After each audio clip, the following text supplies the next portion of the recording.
Good morning, day 6. Check tayo ng timbang.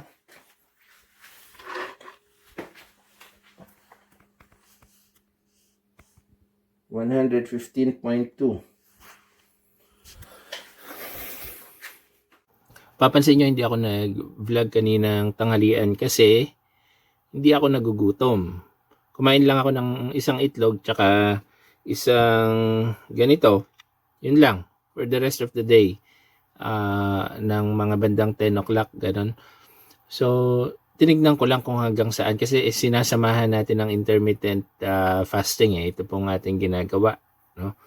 So, yun, nakaya naman natin 4 o'clock. Actually, ngayon nga, feeling ko, kaya ko pang hindi kumain hanggang 7, kaya lang ayaw kong biglain.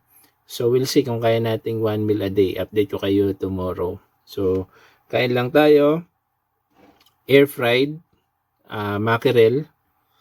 Tapos, meron tayong itlog, sauerkraut, tapos pipino.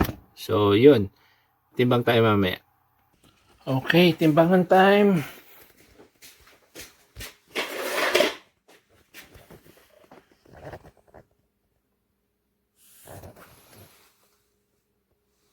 $115.8. Ayan. Bumaba naman siya.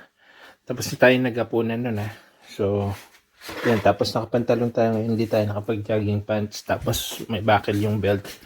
So, yan. More or less 115.6. Something like that. So, yun.